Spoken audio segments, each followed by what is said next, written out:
Here we are, ladies and gentlemen, back in the studio, Hudson County View, live and uncut. I'm your host, the reflection of perfection, and your number one selection for Hudson County elections, John Arhitis. And today we're going to talk about what happened on Tuesday. Of course, we know the result of the Jersey City Airbnb, that short-term rental referendum that we spoke about for many weeks. And of course, it was a resounding yes from the voters. So we're going to tell you a little bit about that. And we're also going to speak about that extremely expensive Board of Education race with over $400,000 down the drain. We got a split ticket, 3 from Education Matters, 2 from Change for Children. Obviously, we want to talk to you about that result as well. In the Mile Square City, just down the road in Hoboken, we have 5 incumbents winning, and we have Mayor Ravi Bala picking up 1 seat. So obviously, you want to hear the details about that as well. And then in the Peninsula City, over in Bayonne, we saw Neil Carroll III take down 3 challengers, including a spirited effort from Peter Franco, but still looked like a pretty comfortable victory by our incumbent at the end of the day there. So obviously, we're going to chat about that, as well as the 3 prospective members of that Board of Education. Of course, that's again in Bayonne. So with all that, we just want to get right to it, but we want to first get a word from our sponsors. Just stick with us, just right back.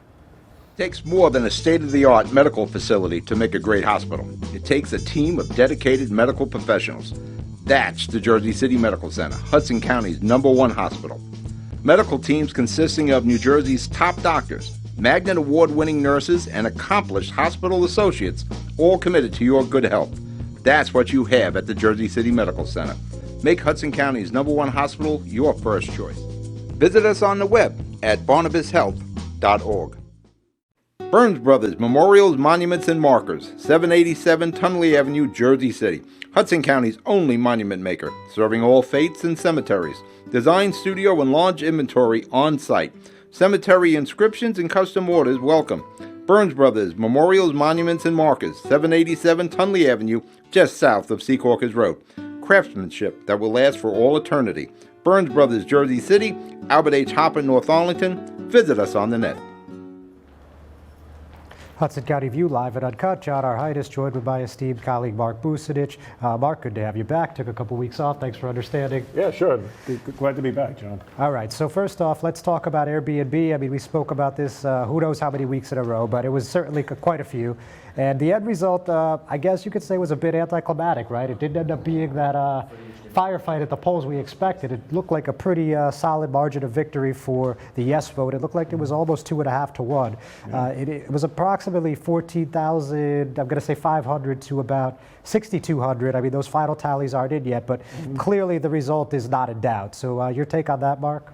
Yeah, it is interesting, John. I mean, and I think you're right. I thought maybe it would be a little bit closer. According to the numbers I have here just in front of me, you weren't that too far off. 14,750 votes for yes, and 6,261 votes for no. So in other words, the city was victorious in this battle, including Jersey City Mayor Stephen Fulop and all the elected officials. I think you've mentioned in your reporting about 44 different entities, which included a variety of organizations and elected officials who wanted to get the message out to the voters to make sure that they voted yes to have regulations on the books, as opposed to some of the other organizations that were opposed, including the Jersey City, the local chapter of the NAACP, and Northeast New Jersey Carpenters Union. Correct, Mark. So before we get into the particulars, let's take a look at some of our officials celebrating the win over at the Zeppelin Hall Beer Garden on Tuesday night. This is what teamwork looks like. This is why it is so important to work with you all and have you open your homes to your neighbors so we can share what sensible regulation looks like. This is what happens when you listen to residents and you craft an ordinance that's fair and does the best it can for the most good for the most residents in the city. So we just want to thank you guys, thank this fantastic team, and really this is as much as your victory as it is ours. You know, this was a tough ordinance. We worked as a team with the administration and the council to get this passed, and then it became a tough fight. And I don't know if anyone's calculated the numbers of how much Airbnb spent per vote that they just got, but it was a waste of money. It was a waste of money because of what the councilwoman said. We were grounded in our community, and they were investors parachuting into Jersey City. And we sent them a message for them and for other investors that they can't do that in our community. Jersey City is all about. We always on top and we always fight fight to win, and these are the results that we get all the time when Jersey City comes together. When we have a team like this that puts an ordinance up like this with numbers like this is what it's all about. Thank you so much. They thought that when the council passed that ordinance, that if they get enough signatures, like they did in San Diego, that when San Diego City Council reversed their ordinance and said we're not going to fight, they thought that when they got the 25,000 signatures in Jersey City, that we would put our tail between our legs and go home. And they learned something tonight that we're not going to do that in Jersey City. And so today, we sent a message that despite the $5 million that they spend, despite the misinformation, despite the lies, and despite the fact that they tried to mislead Jersey City residents day in and day out for the last month and a half, Jersey City did the research, they understood the issue, and they came out strong to vote saying we want responsible rules and regulations. So congratulations, Jersey City. A strong statement tonight. All right, so now that you've seen that, look, when the smoke settled, it really didn't end up being that competitive. I mean, it seemed competitive. I mean, I know my mailbox was getting just flooded with mail every day. Every time I turned on the TV, it seemed like there was another ad for Airbnb. You log on to Twitter, again, Airbnb. Even people I know that live in Passaic, Bergen, Essex, even South Jersey, Airbnb. But at the end of the day, after $5.5 million down the tubes, it really was a pretty non-competitive contest at the polls. Seems that way, John. I mean, quite remarkable, I guess, right? Again, I thought what I said earlier, I thought for sure it would be a little bit closer, given all the money that Airbnb corporate that is based in San Francisco, how much money that they put into this contest. And obviously, people, the reporting has been, as you reported, and what city officials have argued that the reason why Airbnb was so determined to win this contest is because that they were hoping to use Jersey City as an example before it was hoping to launch an IPO on Wall Street.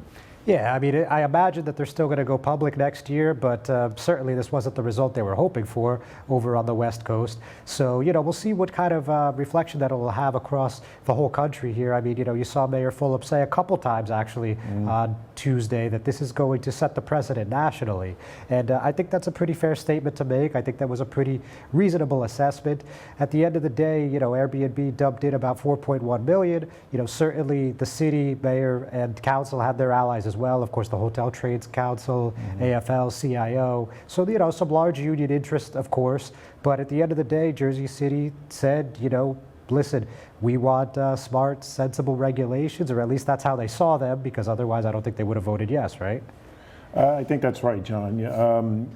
You know, it's interesting that while the city has been saying that it needed these regulations, Airbnb has been on their part has been saying that they've been for regulations too, and they pointed to cities like San Francisco and Seattle, even though they really haven't specified like what those regulations have been.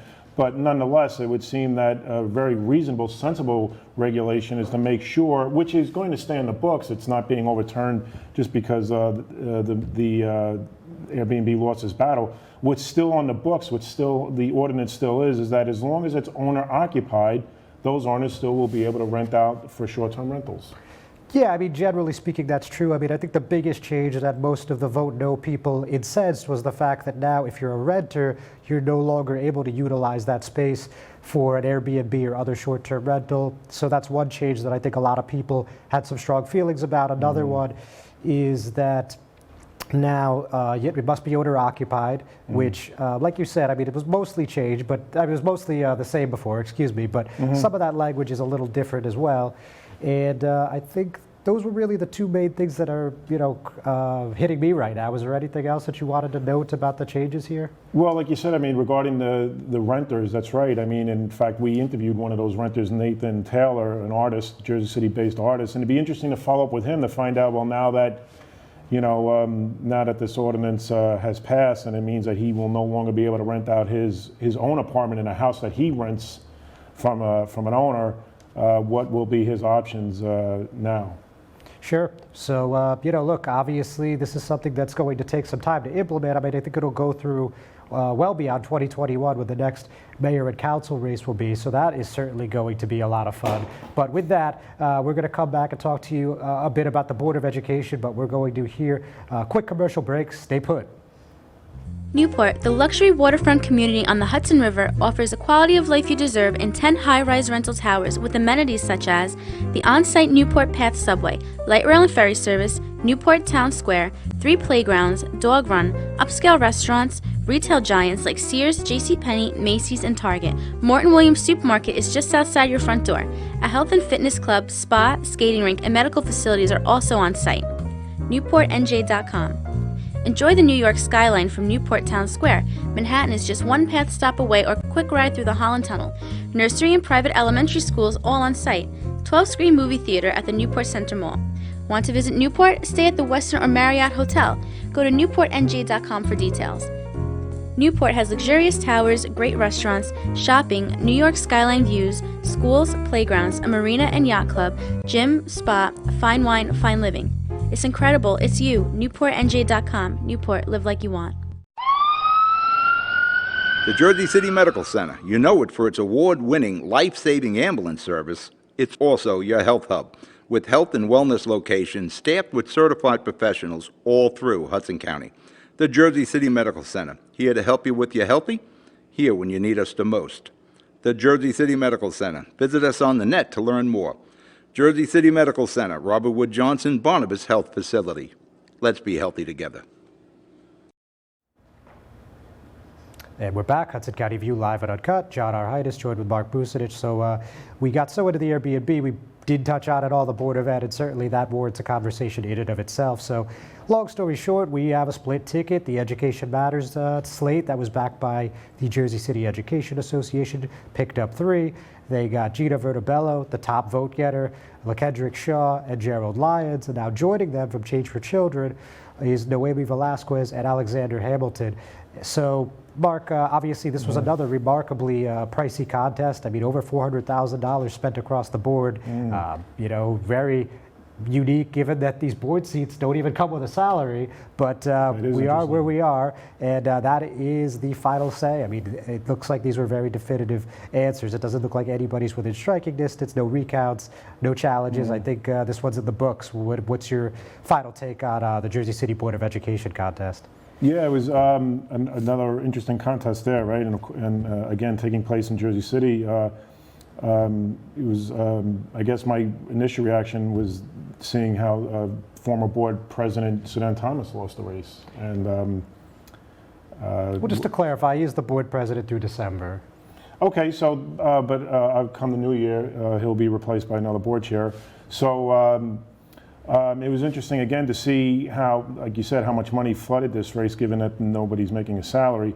We saw how the Jersey City Education Association and their parent union, through their super PAC, Garden State Forward. That's right. And also the other PAC on the other side, Fair in New Jersey, which is backed by the LaFrac organization, which is obviously a prominent real estate developer. So in some of the reporting, John, one of your articles, the spokesperson from Fair in New Jersey was pointed out that, well, they felt that, you know, in fact, I think it was one of the winners, actually, may have been Naomi Velasquez, who you quoted, who said, I think the voters realized it was time for change, and I think that some of the issues surrounding Sudan, obviously regarding his tenure while he was with the Jersey City Employment and Training Program, and obviously with news weeks before the election that the FBI might be investigating with a court filing, even though they didn't name him in the court filing.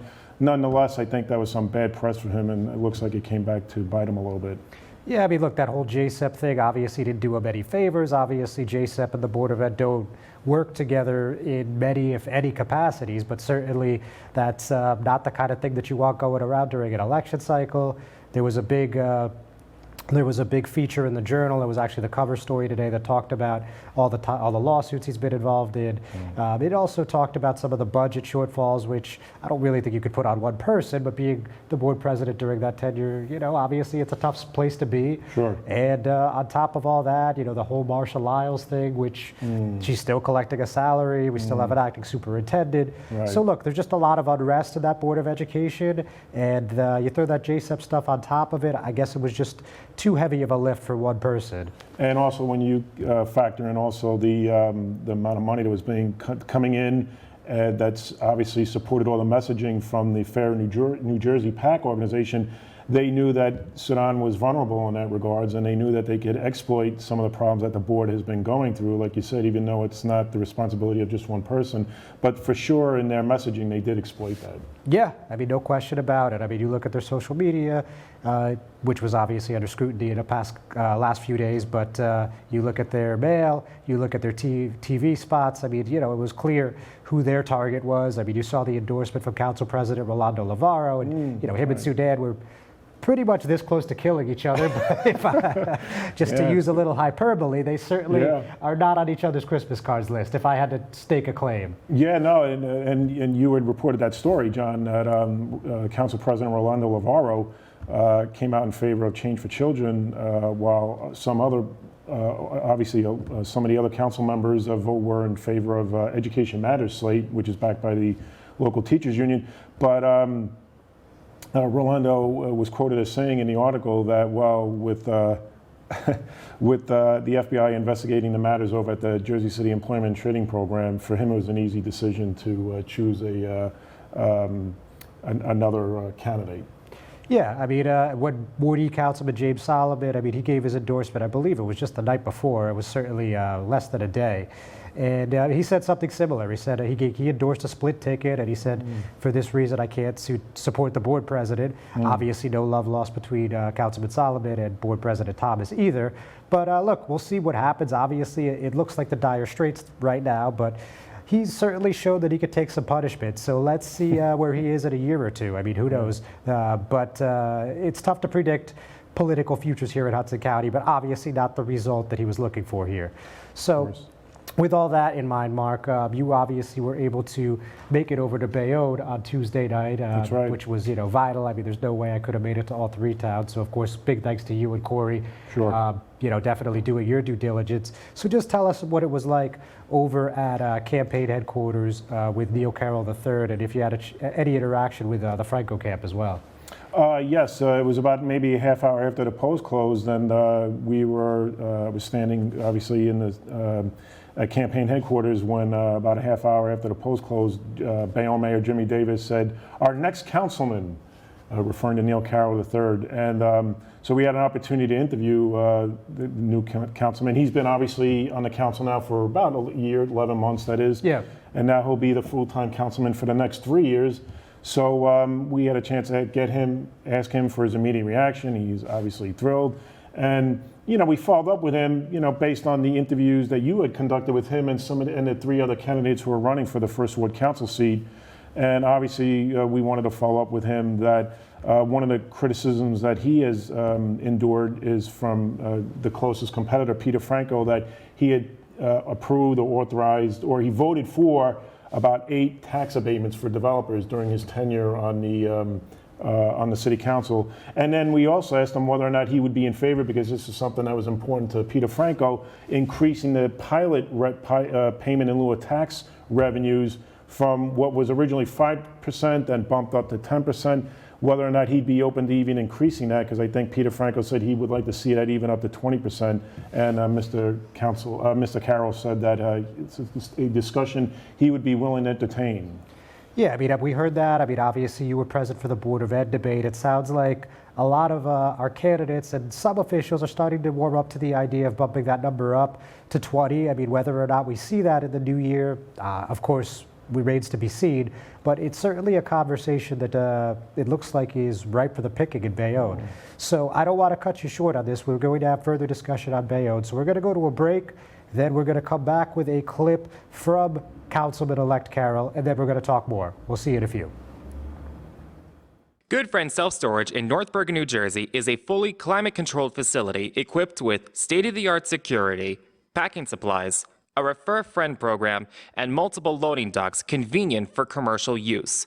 Located just off of Route 3 at 4301 Tunnelly Avenue, Route 1 and 9. Call 201-867-2444 or visit us on the web today. Good Friend Self-Storage. Let us be your good friend. Consumer Carpets, 3408 Kennedy Boulevard in the Jersey City Heights, your one-stop store for residential and commercial floor treatments, carpeting, linoleum, tiles, laminates, hardwood floors, area rugs, remnants, all major brands, all in stock. Free estimates, same-day installation. Consumer Carpets, it's savings, selection, installation. Credit cards and debit cards accepted. Financing available. Consumer Carpets, price to fit your budget, installation to fit your schedule. On the net at consumercarpets.com. Consumer Carpets, Jersey City, 201-792-2712. Panapinto Properties, Jersey City.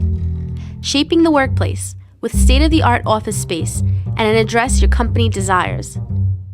Building residences that define your home environment. Adjacent to all modes of transportation. On-site parking available. The right address, the right lease. 201-521-9000 or visit on the web at panapintoproperties.com. Panapinto Properties, building Jersey City for everyone. Rama Jewelers, located in the Lyndhurst Shopping Center at 413 Valley Brook Avenue, Lyndhurst. Come for all your jeweler needs at Rama Jewelers, where you will find a fine selection of necklaces, earrings, rings, and bracelets. Choose from one of our complete sets, our many signature items, or find the perfect engagement ring. Come on down. That's Rama Jewelers at 413 Valley Brook Ave, Lyndhurst. Call 201-939-5784 or visit us online today. Standing outside the campaign offices of Neil Carroll, he just called the race here in the First Ward. His assistant campaign manager and lawyer, Joseph Skellender, announced the vote tally. Neil Carroll received a total number of votes of 1,287. His nearest competitors included Peter Franco, who received 602 votes, followed by Paul Hagdorn, who received 237 votes, and finally John Cupo, who received 214 votes. Obviously, these don't include the vote by mail, which are still being counted as we speak by the county, and we won't know those results. But the unofficial totals that we receive from our polling locations are, for Neil Carroll right now as 4C, 1,287. For Peter Franco, he received 602 votes. For Paul Hagdorn, 237, and for John Cupo, 214. Councilman Carroll, congratulations. Thank you very much. It's an exciting victory. We had a lot of great people in the room tonight, and the campaign took off. I mean, it was organic growth from the day one, and what we achieved today was amazing, and it was a team effort. Now that you've been elected, you 3-year term, obviously development in the city has been important, but your opponent, Peter Franco, has said, well, maybe some of that money, abatements, can be used towards funding of schools. What's your answer to that proposition? My answer is that that's currently ongoing. We've been implementing a plan that has given money from the pilots to the schools, and if we want to continue a conversation about perhaps expanding that, then that's a conversation I would engage in. And so now that you've been elected for the next 3 years, Councilman, what's going to be a priority for you in addition to the funding of schools? My priority is going to be what I believe got me elected tonight, and that is accessibility. From day one, everybody got my number, everybody got my location, they knew where to find me, they knew how to get in touch with me, and they did, and I called them back. Anybody that left a message got a return phone call, and that translated to the small things getting done. Because it's great to do wonderful things, it's great to build monuments, but at the end of the day, I think most of the people want someone that's going to answer their specific concerns. Everybody's major problem is their problem, so I'm trying to solve it for them. All right, and we're back. Hudson County View live at Uncut. John R. Heidiss, Mark Bucinich. So, Mark, any just final thoughts on the council race in Bayonne? Well, I tried to get Peter Franco's reaction, John, but he wasn't willing to give a statement at that time. And he said he would be submitting his answer and the campaign's answer the following morning, but didn't receive one. Yeah, it looks like they just opted to post something on social media. On his private Instagram, he said something that, he was proud of the campaign that he ran. He's happy that he was a candidate, and he hopes that anybody who has had a quote-unquote wrongful conviction is not afraid to move forward with their life and won't let that define them. Of course, I'm paraphrasing, but that was essentially the sentiment that Peter put out there. Obviously, a hot topic at the beginning of this election cycle was this sexual assault of a minor charge. Obviously, he still says to this day that he's innocent. Certainly, we weren't there. All we could report on was the documents that the federal government had. Listen, I don't know how much that weighed on the voters, but to be honest with you, it looked like the Bayonne Democratic machine was just too much to overcome. I think even if we did have that out there, it would have been really difficult to see anybody backed by Davis and the Democratic Party losing. A fair assessment? That's a pretty fair assessment, John. I mean, the assembly, there were Neil Carroll's headquarters on the election night. There was Bayonne Mayor Jimmy Davis and the Assemblyman Nick Cheverati, that is. He was in attendance as well. And some of the council members were there. The council speaker was there. A couple of council members from Bayonne were there as well. So it seemed like that Neil Carroll had a lot of support from members of the community and the political establishment for sure. Yeah, so just a quick notation on that. So Mayor Davis and the council also endorsed the Board of Education slate known as Together We Can. And two of those candidates look like they're in the winner's circle. That's Jan Egan and Lisa Burke. And also Dennis Wilbeck, one of the incumbents, the current vice president, who has been endorsed by the mayor in the past, though he wasn't endorsed this time around. Right. So again, it looked like a very strong night for Jimmy Davis. We'd like to talk about that more, but we're running a little short on time. So it would be a full circle election if we didn't talk about Hoboken. So, you know, Mark, obviously you're aware, and I'm sure anybody watching this at any point is aware by now, that the 5 incumbents are back in. And the seat that was basically left up for grabs by 5th Ward Councilman Peter Cunningham will be taken by Phil Cohen, avoiding a runoff by about 2%. And, you know, really strong vote totals across the board from the incumbents, but in particular, you got Councilwoman Tiffany Fisher, you got Councilman Mike DeFusco, Councilman Ruben Ramos, and Councilman Mike Russo, all over 900 votes. And, you know, Jen Giattino, also the council president, of course, our 6th Ward representative in the Biosquare, a good showing as well, in a real dogfight with Kristen Crickle-Powell and that third candidate, Frank Rosner, but still able to pull it out with over 700 votes. So that's it in a nutshell. I mean, anything about this result that surprises you? Well, John, I remember it was back in May, 6 months ago already. It's amazing, right? Yeah. When they launched, when Hoboken Mayor Ravi Bala announced his council slate, and I was there in attendance. It was at the Willow Avenue Bar and Grill on Willow Avenue and 10th Street. And 10th and Willow, yeah. 10th and Willow, I should say. And that's where he introduced, for the first time, he introduced his 5 council slate members that he was hoping would defeat the incumbents. And so I obviously